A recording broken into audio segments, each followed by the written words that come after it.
Hi, the strength of the team is each individual member. The strength of each member is the team. Today is 17th of October 2021. Let us have a quick discussion of all these important topics. Rapid जी के yesterday questions के answers हैं। रोम Italy में है headquarter world food programme का। Rouble currency है Russia की। उत्तराखंड में है माउंट कामेत।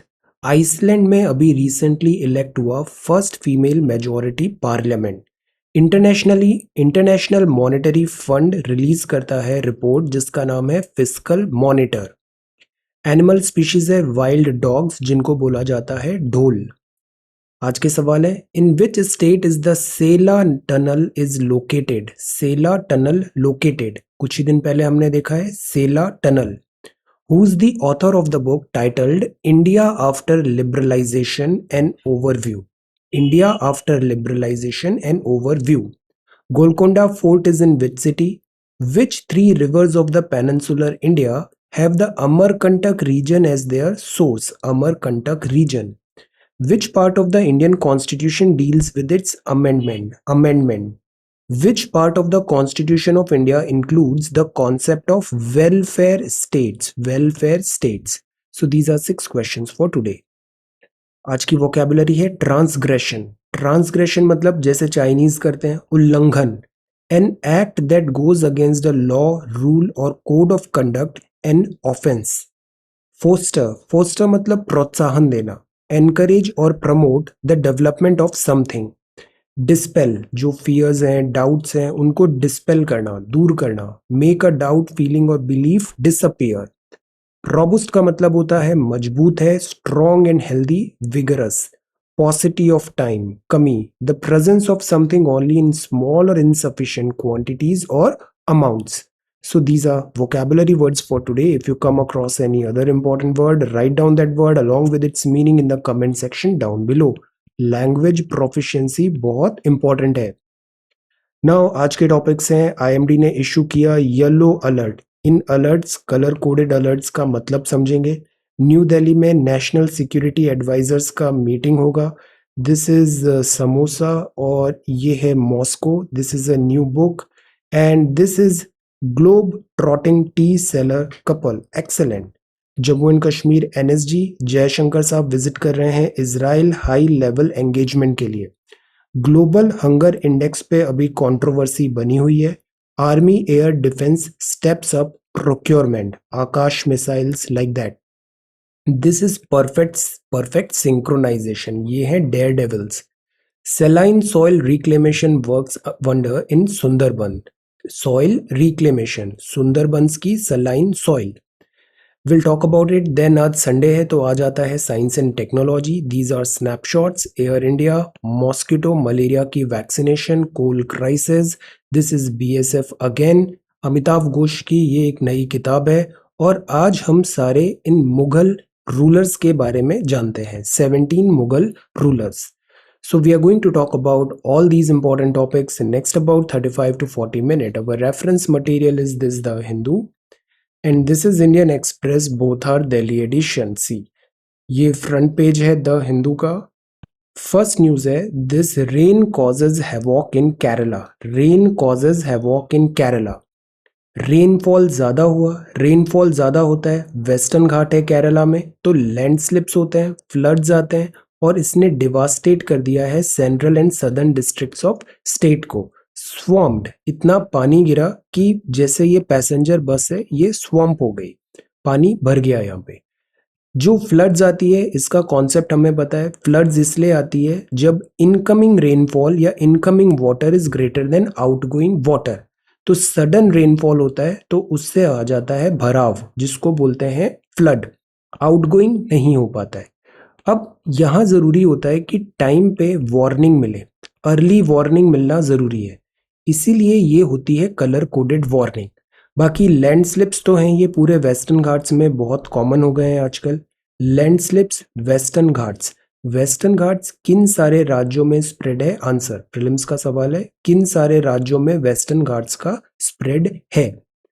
तो ये जो लैंडस्लिप्स हैं, फ्लड्स हैं, ये अब एक कॉमन साइट बनता जा रहा है वेस्टर्न घाट्स में। This is not at all right. अब इसके लिए वार्निंग सिस्टम है, जैसे ये है red, this is amber, this is yellow, this is green. ये कलर कोडेड वार्निंग है। सिवियरिटी कम है तो ग्रीन है, दैट इज आउटलुक। आउटलुक का मतलब हैजार्ड है, वेदर है, कोई हाइड्रोलॉजिक इवेंट है, पॉसिबल है नेक्स्ट वीक में, मतलब प्रिपेयर हो जाओ कि कोई वेदर वेदर हैजार्ड या वेदर डिजास्टर आने वाला है। इसका मतलब होता है रेज करना अवेयरनेस कि कोई सिग्निफिकेंट वेदर एक्टिविटी हो रही है, थ्रेटन कर सकती है लाइफ और property. So this is this warning. अब जो नेक्स्ट लेवल होगा वो होगा येलो। येलो मतलब वेदर जो डिजास्टर है वो आ गया है, it is just upon us. Significant warning है, इनकन्वीनियंस आ सकती है, थ्रेटन हो सकता है लाइफ ऑफ प्रॉपर्टी, तो ये नेक्स्ट लेवल हुआ। फिर then this is orange, amber, मतलब अब आप एक्शंस लो, और this is just below red, मतलब अब सीवियर हो गया है जो हैजार्ड है, weather, flooding etcetera, be very very prepared. और फिर रेड होती है मतलब अब तो आप जान बचाओ, दिस इज रेड वार्निंग। तो ऐसे करके कलर कोडेड वार्निंग होती है, जैसे हमने दिल्ली में पढ़ा था graded response action plan, GRAP, air pollution का। तो similarly these are warnings because syllabus में भी दिया हुआ है डिजास्टर प्रिपेयर्डनेस, और डिजास्टर प्रिपेयर्डनेस का सबसे सबसे इफेक्टिव टूल है कि अर्ली वार्निंग हो और हम डिजास्टर आने से पहले उसके लिए प्रिपेयर्ड हो जाए। सो उस केस के लिए ये कलर कोडेड वार्निंग जरूरी होती है। कलर कोडेड क्यों होती है? ताकि जो लेमैन है वो इसको इजीली समझ पाए, आसानी से मैसेज परकोलेट हो पाए कि ऑरेंज वार्निंग है, येलो वार्निंग है, रेड है, ग्रीन है, like that. So these are colour coded warning. तो IMD ने यहाँ पे इशू किया है येलो। येलो मतलब अभी ये सारी कैटेगरीज वहां पे चल रही है। एडवाइजरी है, outlook, advisory, watch and warning. So these are colour coded warnings. Then New Delhi में होस्ट होगा national security advisers on Afghan issue. Afghan crisis है, वर्ल्ड ट्राई कर रहा है इसको सॉल्व करने का, या ह्यूमैनिटेरियन एंगल, रिफ्यूजी क्राइसिस, ये जो अफगान है क्या ये टेररिज्म का हॉटबेड तो नहीं बन जाएगा, ये सारे एप्रीहेंशंस हैं आज की डेट में वर्ल्ड के। तो New Delhi to host national security advisers on Afghan issue. Moscow process भी है जो 20 अक्टूबर से होगी, इंडिया यहाँ पर जाएगा। लेटेस्ट सी क्या डेवलपमेंट होता है अफगान इशू में। देन थर्ड है, this is about mining affected villages in Odisha denied relief. कुछ ही दिन पहले ये टॉपिक देखा था हमने कि जैसे नदी जा रही है ना, रिवर है, यहाँ पे आयरन ओर की माइनिंग भी हो रही है। आयरन ओर के जो पार्टिकल्स हैं, डस्ट पार्टिकल्स हैं, वो रिवर में आ रहे हैं, रिवर से ये पानी लेते हैं। तो ये जो डिसीज का एक बहुत बड़ा कॉज हो गया है दिस माइनिंग एक्टिविटी पूरे ओडिशा में। तो mining affected villagers in Odisha denied relief, this is not right. तो क्वेश्चन यहाँ पर है कि जो माइनिंग होती है, माइनिंग से जो बड़ी बड़ी कंपनीज हैं, इंडस्ट्रीज हैं, गवर्नमेंट्स हैं, ये प्रॉफिट अर्न करती हैं, माइंस करती हैं। बट जिस जगह पर माइनिंग हो रही है, what about environment, what about tribals right, what about society? Corporate social responsibility इस एरिया में ज्यादा इफेक्टिवली इंश्योर करना चाहिए। यहाँ की जो ग्राम सभा है उसको कॉन्फिडेंस में लेना चाहिए, बिकॉज इन दी एंड ये जो माइनिंग एक्टिविटीज होती है पॉल्यूट करती है environment, who page the price? ये जो लोकल्स होते हैं, वहाँ के विलेजर्स होते हैं, इनकी लाइफ, लाइवलीहुड, एवरीथिंग इम्पैक्ट होता है। सो this is mining affected villages in Odisha. जब भी माइनिंग की बात हो उसमें ह्यूमन एंगल को टेक इन करना जरूरी है। It's not only about profit, because mining activity in the and polluting होती है। जैसे अब झारखंड, इधर वेस्ट बंगाल का एरिया, इवन ओडिशा में, छत्तीसगढ़ में, यहाँ जो कोल है, कोल के कारण बहुत सारी डिसीजेज होती है, कोल माइनिंग एंड ऑल के कारण।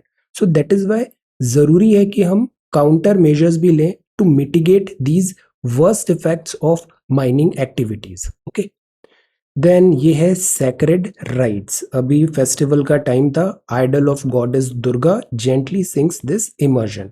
अब यहाँ भी एक सवाल ये उठता है कि एक तो हमारा फेथ है, एक हमारी बिलीफ सिस्टम है, वर्सेस एनवायरनमेंट पॉल्यूशन। कई बार जो आइडल मेकिंग होती है ये प्लास्टर ऑफ पेरिस से बनती है, ऐसे इसमें कंपोनेंट्स होते हैं जो नॉन बायोडिग्रेडेबल होते हैं। सो सवाल ये उठता है कि जो हम जैसे इमर्जन कर रहे हैं, इससे जो वेटलैंड्स हैं, वाटर बॉडीज हैं, क्या वो पॉल्यूट तो नहीं हो रही? This is also one area we need to think. So this is the front page of the Hindu. अब जो नेक्स्ट है ये है delicious samosa, delicious from all angles. So this is samosa. Within a triangular floor casing, a samosa packs regional flavors from across the country. ये एक नई किताब आ रही है सर सैयद अहमद खान पे, reason religion and nation. Professor Shafi Kidwai ने लिखा है इसे, स्कॉलर है, और हाईलाइट किया है work of sir Syed Ahmad Khan, Aligarh Muslim University. Then this is air quality falls to poor level in Delhi. ये एपिसोड फिर चालू हो गया है. दिल्ली की हवा में पॉल्यूशन, और पॉल्यूशन के बहुत सारे रीजन है. प्राइमरी रीजन है ये स्टबल बर्निंग जो विंटर्स में होता है. देन हमने ग्रेडेड रेस्पॉन्स एक्शन प्लान देखा था. जितना सीवियरिटी होगी पॉल्यूशन का उसी के हिसाब से काउंटर मेजर्स लिए जाएंगे पॉल्यूशन को मिटिगेट करने के. स्ट्रक्चरल इश्यूज अभी भी हैं कि जो स्टबल बर्निंग है उसको कम करें, वैक्यूलर पॉल्यूशन को कम करें, इंडस्ट्रीज को रीलोकेट करें. देन हम ऐसा सिस्टम बनाएं कि जो पॉल्यूटिंग फ्यूल्स है, क्यों ना जैसे सीएनजी लाया है ऐसे ही हम ई व्हीकल्स मैंडेटरी कर दें पूरे दिल्ली में. We need to take measures because जो एयर क्वालिटी है इससे एक बहुत बड़ा प्रॉब्लम आता है डिसीज बर्डन का.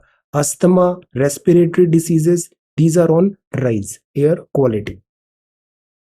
देन ये नेक्स्ट पेज है. अब सी ये भी एक सीन है, लेफ्ट अनअटेंडेड रिवर बैंक पे यमुना में. सो दैट इज वाई यहाँ पर हमें without hurting any beliefs, religious beliefs etcetera, societal beliefs, we need to find some solution, technical solution, ताकि रिलीजियस सेंटिमेंट्स भी हर्ट नहीं हो और at the same time environment का कंजर्वेशन भी हम कर पाए.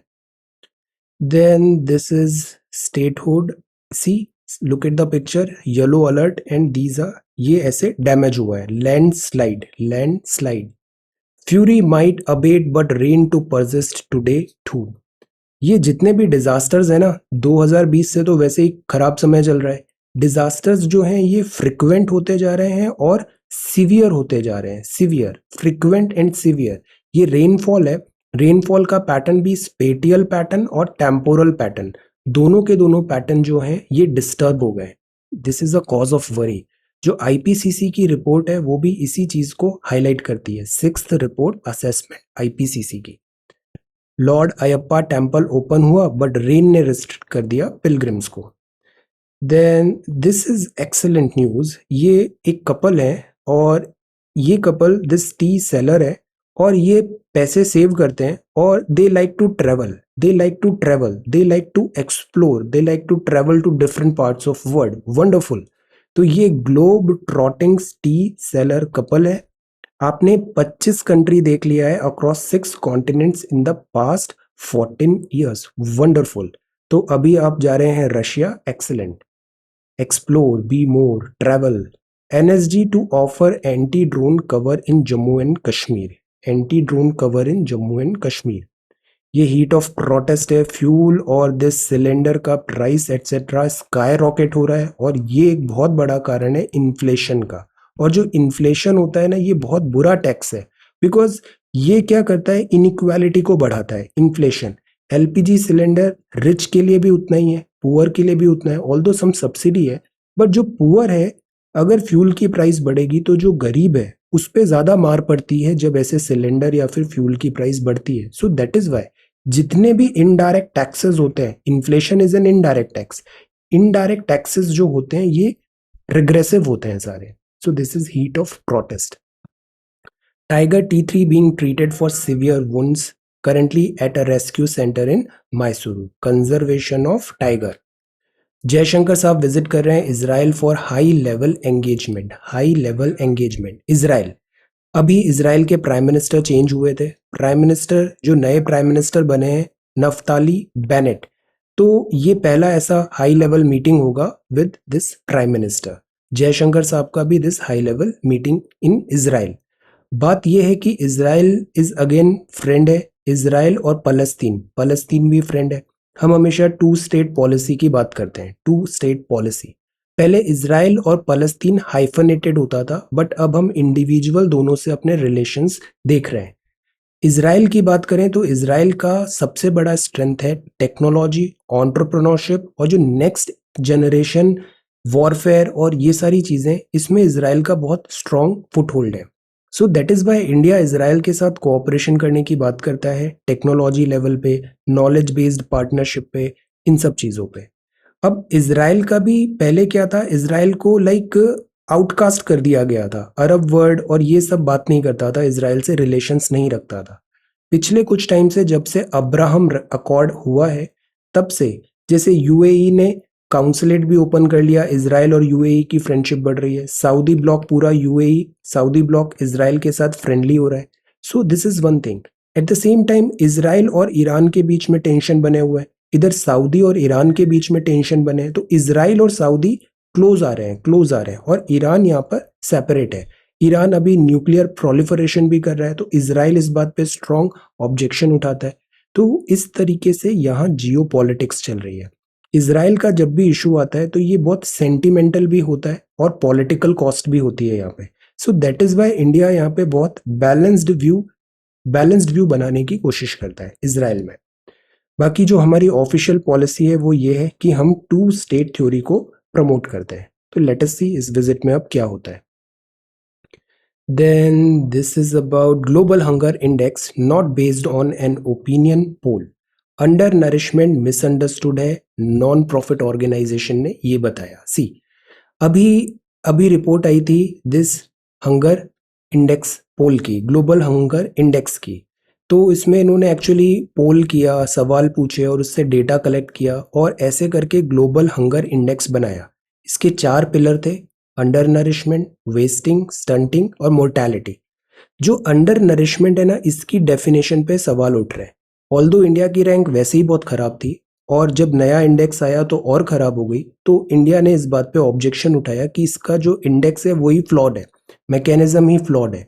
तो this German non profit organisation जो रिलीज करती है ग्लोबल हंगर इंडेक्स में, को पब्लिश करती है, इसने क्लैरिफिकेशन दिया कि रिपोर्ट फ्लॉड नहीं है। एक्चुअली बेसिक्स जो हैं अंडर नरिशमेंट के, मल नरिशमेंट के, ये पहले भी इंडिया के थे, ऑलरेडी वीकन थे और कोविड-19 के कारण ये वर्जन हो गए।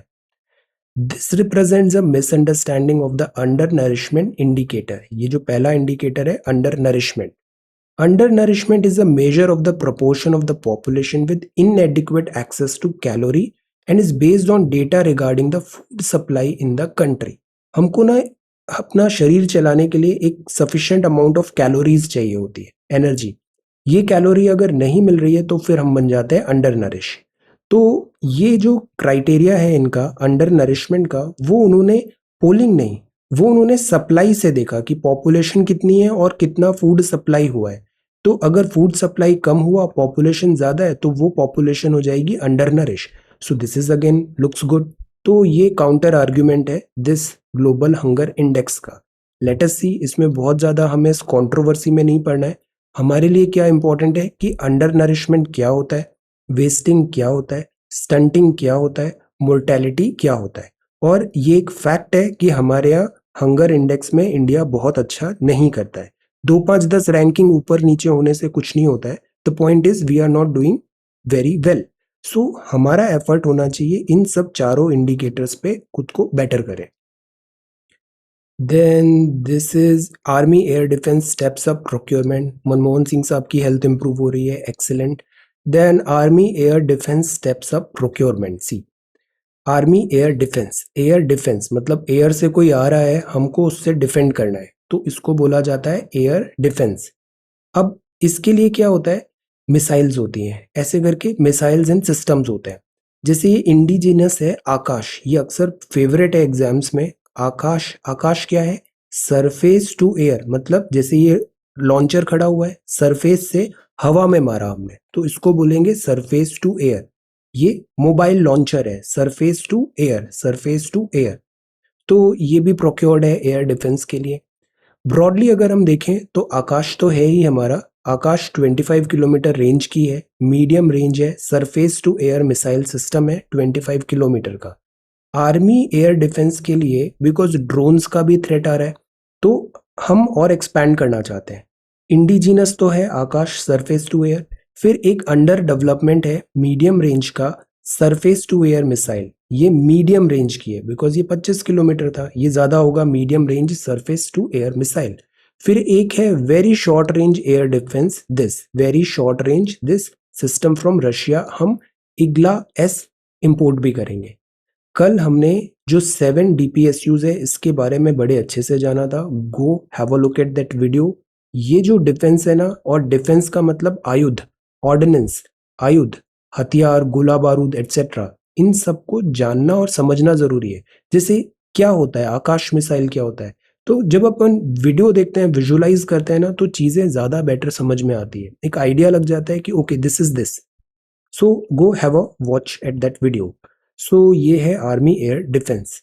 एयर डिफेंस 3 लेवल पे है, एक जो लेवल है वो गन मिसाइल सिस्टम का है, दूसरा मीडियम रेंज का है, तीसरा हाई रेंज का है। मतलब बहुत दूर से ही आइडेंटिफाई करके डिस्ट्रॉय करो, पास आ गया है डिस्ट्रॉय करो, बहुत पास आ गया है तो गन और इससे डिस्ट्रॉय करो मिसाइल से। तो ये ऐसे रेंज बनी हुई है।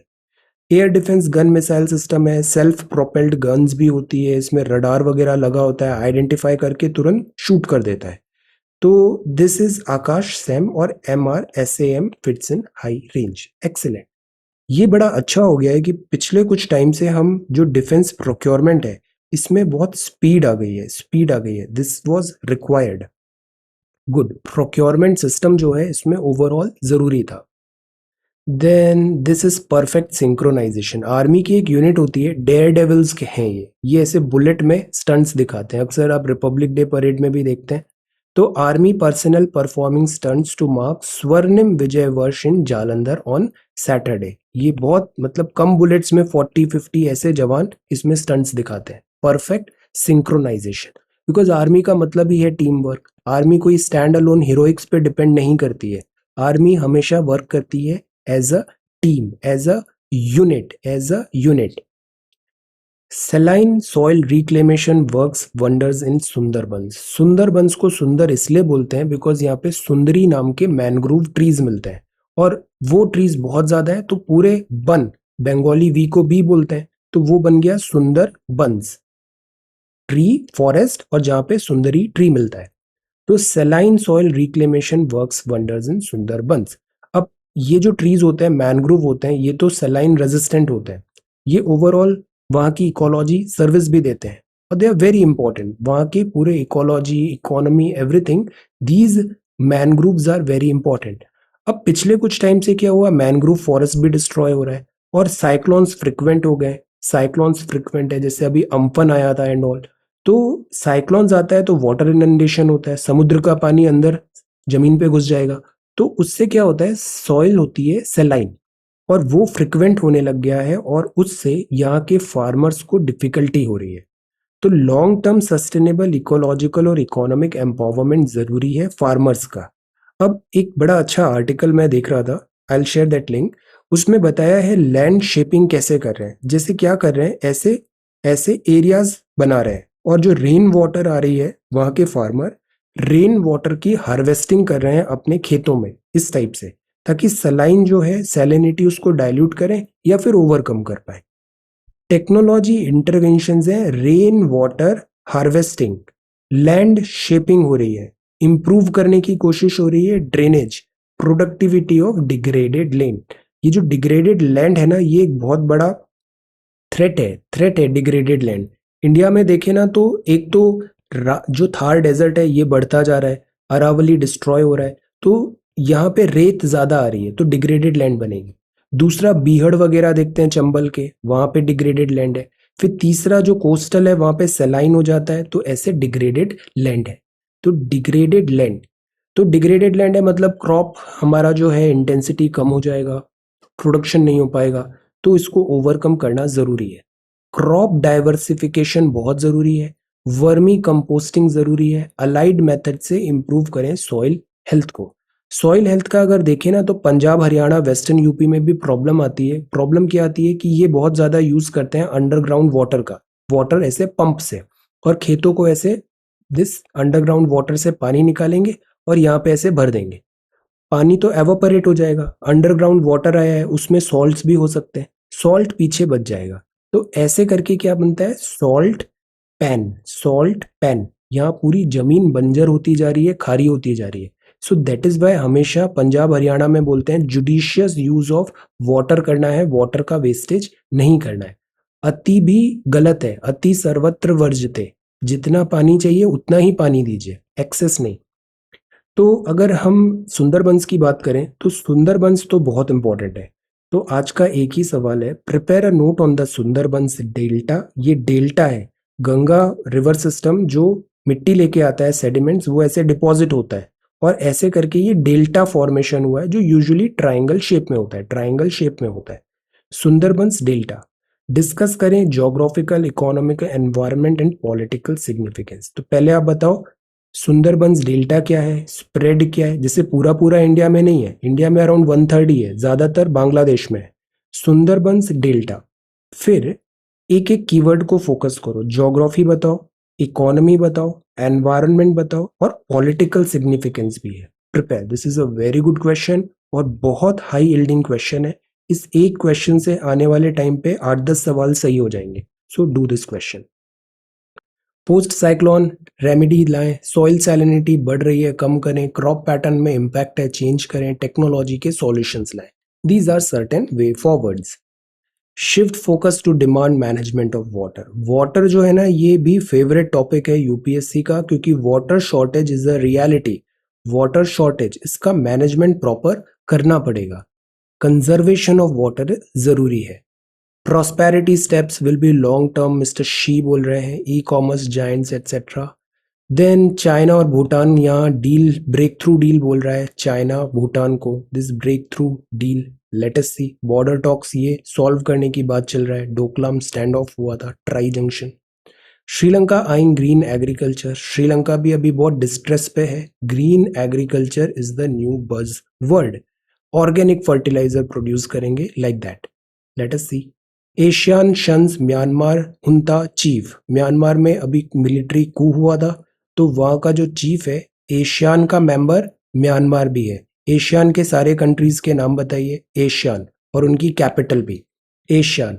तो एशियान के जो 10 हैं उसमें से एक है म्यांमार, और म्यांमार को यहाँ पे प्रेशराइज किया एशियान ग्रुप ने कि जो मिलिट्री कू है उसको हटाइए। Then ISI chief appointment in a week, and this is about science and technology. First है virus less likely to develop resistance to this molnupiravir. ये क्या है? ये एक एंटीवायरल ड्रग अभी न्यूज में आई थी, एंटीवायरल ड्रग। इस ड्रग का ये स्पेशलिटी है कि मतलब टैबलेट वगैरह फॉर्म में, कैप्सूल्स में आप इजीली इसको डिस्ट्रीब्यूट कर सकते हो, डिस्ट्रीब्यूशन इजी हो जाएगा। और ये अप टू 50% भी जो मोर्टेलिटी है, हॉस्पिटलाइजेशन है, उसको कम करता है। तो लेट अस सी अब इसके अगेंस्ट वायरस रेजिस्टेंस डेवलप करेगा या नहीं, लेस लाइकली है। कोविड और जो लेटेस्ट ऐसी कोई रिसर्च वगैरह आई है ना, इनका शेल्फ वैल्यू बहुत कम होता है। They are just new findings कि ऐसा हुआ है। क्वेश्चंस जब भी बनते हैं ना, क्वेश्चंस हमेशा उस एरिया से बनते हैं जो वेल एस्टेब्लिश्ड फैक्ट होता है। अदरवाइज क्या होगा, स्टूडेंट्स फिर उस पर काउंटर रेज कर देंगे। सो प्रश्न हमेशा जो वेल सेटल्ड होता है ना, करंट अफेयर्स, वहां से आते हैं। ये है नेक्स्ट स्नैपशॉट। स्नैपशॉट में पहला है tobacco use. Tobacco is injurious to health, but still archaeologist ने पता लगाया कि जो हंटर गैदरर है नॉर्दर्न अमेरिका में, ये इतने टाइम से मतलब टोबैको का कंजम्पशन कर रहे थे। जो टोबैको है ना, वो इंडिया का नेटिव नहीं है। टोबैको कहाँ पे नेटिव है, आंसर। और इंडिया में किसने इंट्रोड्यूस कराया था टोबैको को, ये भी बताइए। तो ये टोबैको है, तंबाकू। तो टोबैको जो है ये डोमेस्टिकेट हुआ करीब 12-13 हजार साल पहले। ओल्डेस्ट यहाँ पे टोबैको के कुछ मिले हैं उताह वेस्ट डेजर्ट यूएसए में। Tobacco. Advantage sea grass. Sea grass, समुद्र में भी ऐसे ग्रास होती है। और एक होते हैं ऑटर, एनिमल होते हैं।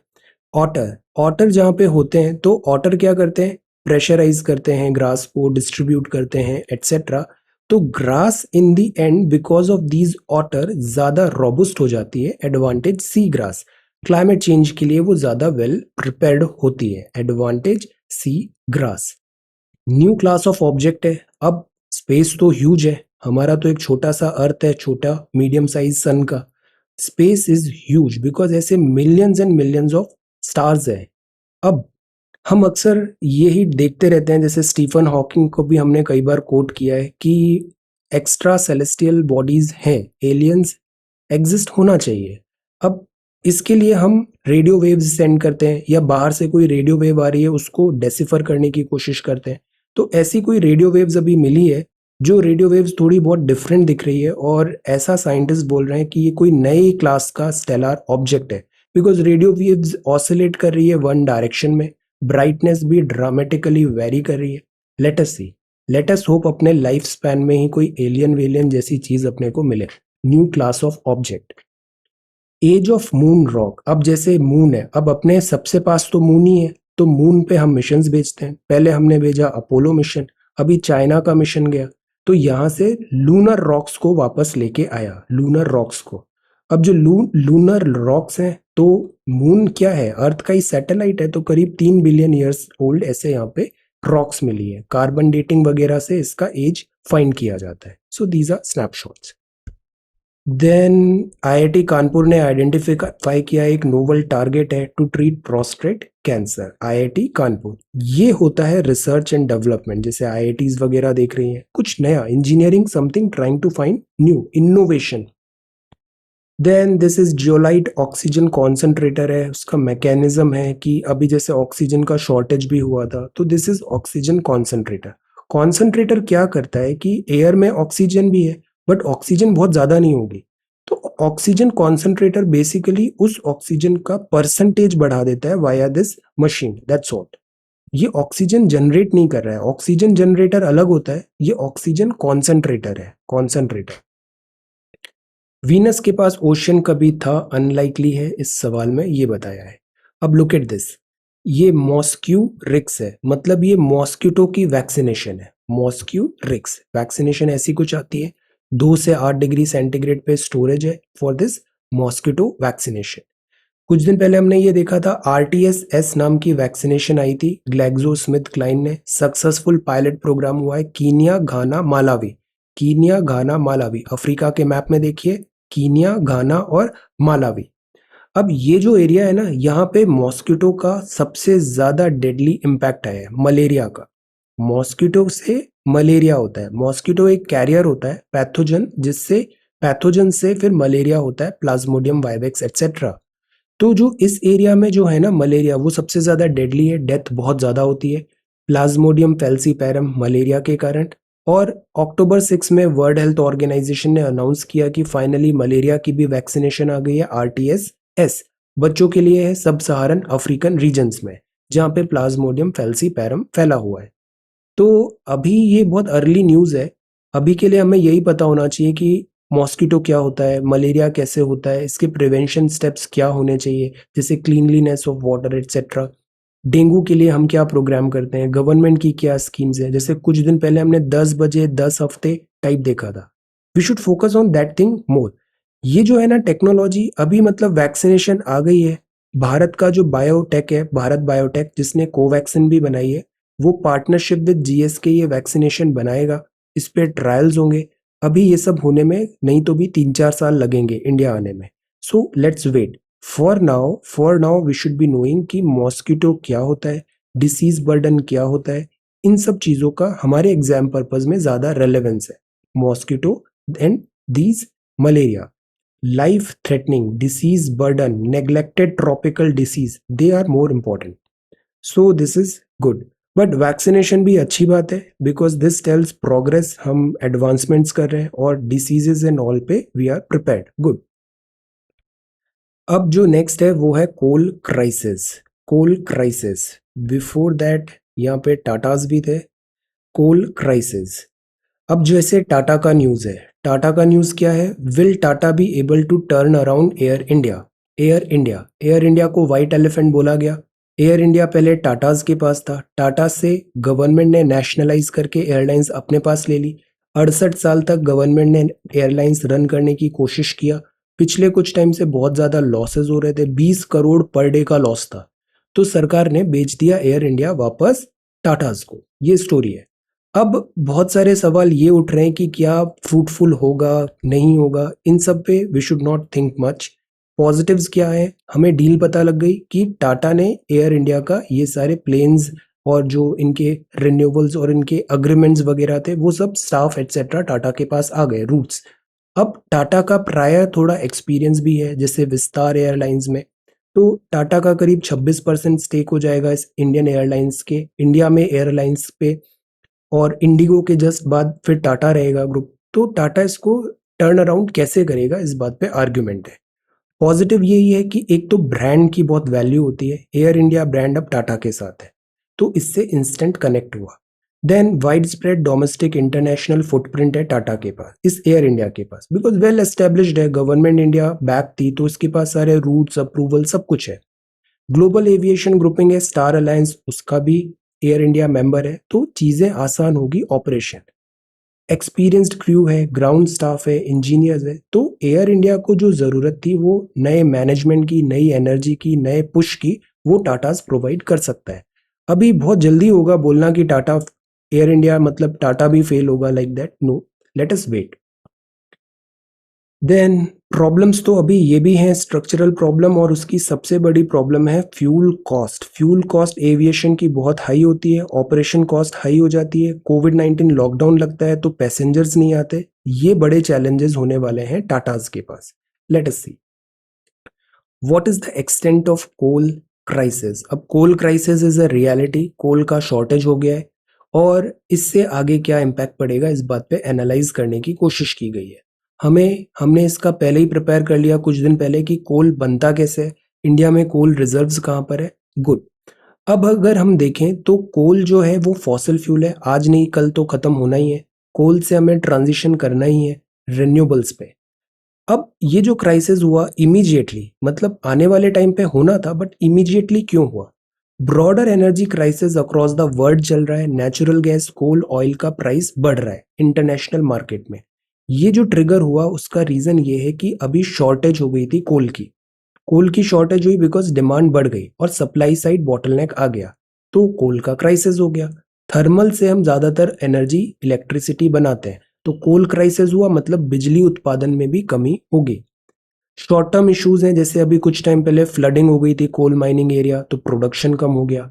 ट्रांसपोर्ट के इश्यूज हैं, लॉजिस्टिक्स, लेबर डिसरप्शन हुआ कोल माइनिंग कंट्रीज में, सडन राइज हो गई पावर डिमांड, इकोनॉमी रिवाइव हो रही है फ्रॉम द पैंडेमिक, तो डिमांड तो स्काई रॉकेट हो गई, eight the same time production और सप्लाईज नीचे चले गए और इसीलिए ये क्राइसिस हो गया। अब इसमें बहुत ज्यादा हमें पॉलिटिकल भी नहीं जाना है, ये क्राइसिस इज अ रियलिटी, हर कंट्री में हो रहा है, चाइना में भी है। We need to try to find solution. Indo and China में इसका इम्पैक्ट होगा। एक और रीजन है यहाँ पे कि जैसे पावर है, इलेक्ट्रिसिटी है, फ्री में बिजली दे दो, तो अगर फ्री में कोई चीज मिल जाती है ना तो यूजुअली ह्यूमन टेंडेंसी ऐसी है कि हम उसका वैल्यू नहीं कर पाते। तो ये भी एक रीजन है, जैसे फ्री में बिजली आ गई तो बिजली की वेस्टेज हो रही है। तो पॉपुलिस्ट पॉलिटिक्स जो होती है ना इकोनॉमिक्स में, आप किसी भी टॉप इकोनॉमिस्ट को देखो, हर इकोनॉमिस्ट को देखो, वो हमेशा यही बोलता है कि ये जो पॉपुलिस्ट मेजर्स होते हैं ना ये इकोनॉमी को डुबो देते हैं। Populist politics ensure that price that many consumers pay for power is not commensurate with the production cost।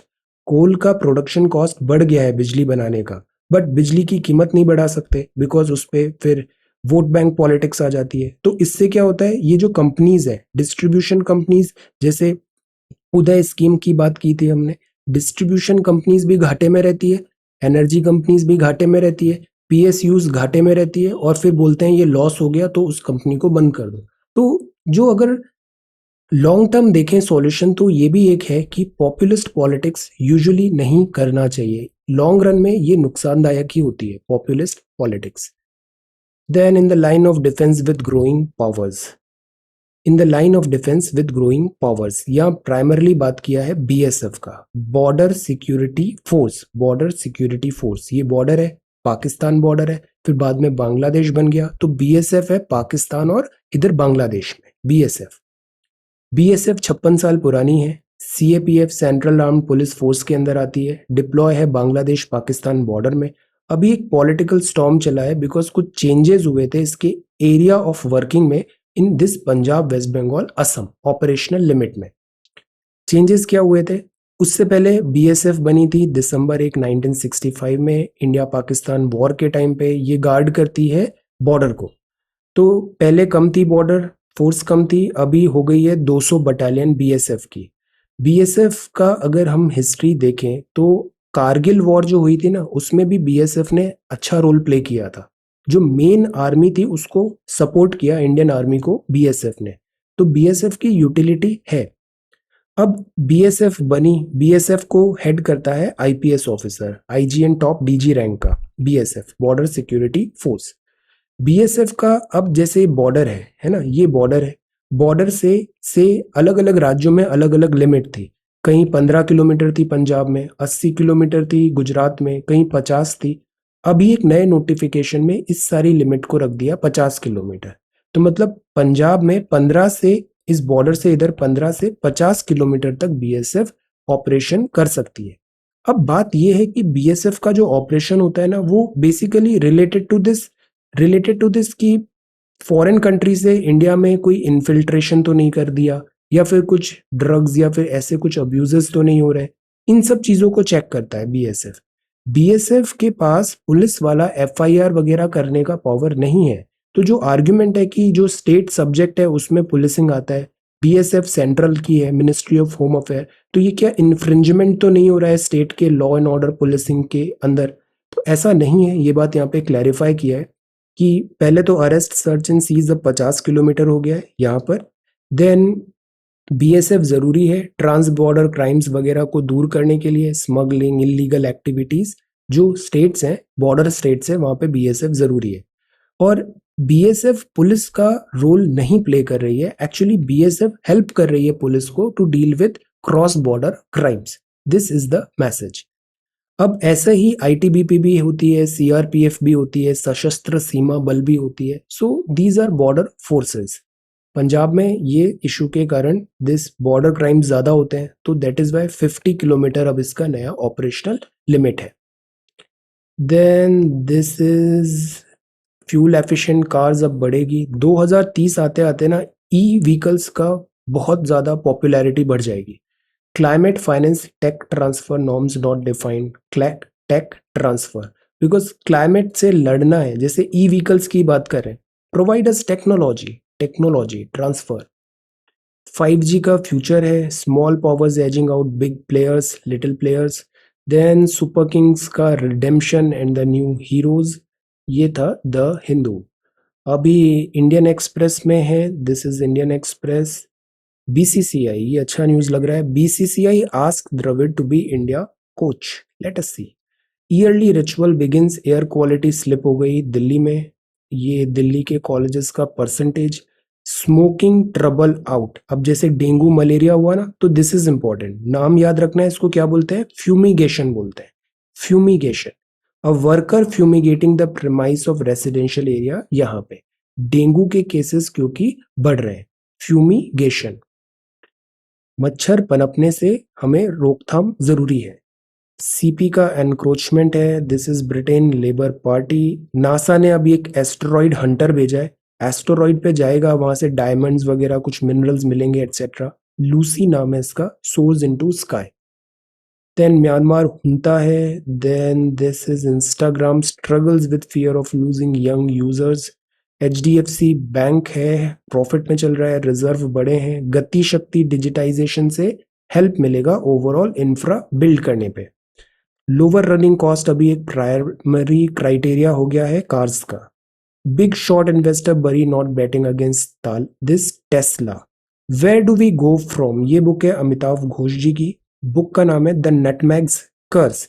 यहाँ इन्होंने हाईलाइट किया है climate change, connecting the dots between colonialism, capitalism, ecological imbalance. जैसे जो यूके था, यूके कोलोनियलिस्ट चैंपियन था, UK की capitalist policies थी। तो अफ्रीका में जैसे हम देखते हैं ग्रोथ डेवलपमेंट नहीं है, इकोलॉजिकल जो रिजर्व्स हैं अफ्रीका के वो एक्सप्लॉइट किए गए हैं and all. Non fiction, work of non fiction, नाम याद रखना है नटमैग्स कर्स। Then this is Superman and Silent Hero Edwin Lutyens, The Art of Letting Go। ये चीज भी समझना जरूरी है, The Art of Letting Go, The Art of Letting Go। Then Trigger Point and Advantage Friendship। So this is Indian Express। ये एक hierarchy हम देखते हैं। ये हायरार्की मतलब ऑर्डर हमें पता होना चाहिए मुगल्स का, बिकॉज जो मुगल एम्पायर था ये एक बहुत सिग्निफिकेंट फेज है इंडियन हिस्ट्री का, Mughal empire. So let us see, इस पे सवाल भी आया था, जैसे बाबर के आने से कौन सी डायनेस्टी एस्टेब्लिश हुई? तिमुर डायनेस्टी, तिमुर।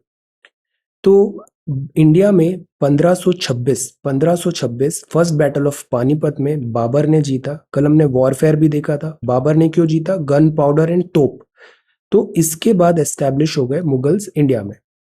बाबर के बाद आया emperor Humayun, Humayun, then emperor Akbar, Akbar the great, फिर एम्परर जहांगीर। हम केवल मेन जो थे एम्परर्स उनको देख रहे हैं, बीच में शॉर्ट टाइम पे बहुत सारे एम्परर्स और भी आए थे। जहांगीर, जहांगीर के बाद शाहजहां, शाहजहां के बाद औरंगजेब। तो औरंगजेब तक का जो टाइम था ना, ये पीक टाइम था मुगल एम्पायर का, पीक था, प्राइम था यहाँ पे। तो इनको ग्रेटर मुगल्स भी बोलते हैं। ये सारे मुगल्स, औरंगजेब, शाहजहां, जहांगीर, अकबर, हुमायूं, बाबर एंड तिमुर। इसके बाद वाले लेटर मुगल्स हैं, ये थोड़े अभी मुगल अब एम्पायर डिक्लाइन पे है। बहादुर शाह वन, जहांदर शाह, आलमगीर, शाह आलम टू, अकबर शाह, और ये आखिरी मुगल था बहादुर शाह जफर। 1857 रिवोल्ट, और ब्रिटिशर्स ने सेंड कर दिया था दिस जेल यंगून में, म्यांमार, बहादुर शाह जफर। सो ये हायरार्की है मुगल की। Timur, Babur, Humayun, Akbar, Jahangir, Shahjahan, Aurangzeb, Bahadur Shah, Jahandar Shah, Alamgir, Shah Alam, Akbar two, and Bahadur Shah Zafar, Bahadur Shah Zafar. So these are Mughals. Mughals जो है, Mughal empire Indian subcontinent में आया था। इंडिया प्रेजेंट डे यहाँ पर स्प्रेड था, 1526 से 1700 के बीच में था। टिमुरिड डायनेस्टी थी। एक फरगना वैली है उज्बेकिस्तान में, बाबर यहाँ से बिलोंग करता था। तो डिसेंडेंट ऑफ तिमुर और चेंगिस खान से भी ये लिंक्ड थे। So these are Mughals. So today we talked about snapshots, we talked about Sundarbans. ये बहुत हाई यील्डिंग है, prepare this question. And so this is 17th of October 2021. Thank you so much for watching this video. Take care, study well, and be safe.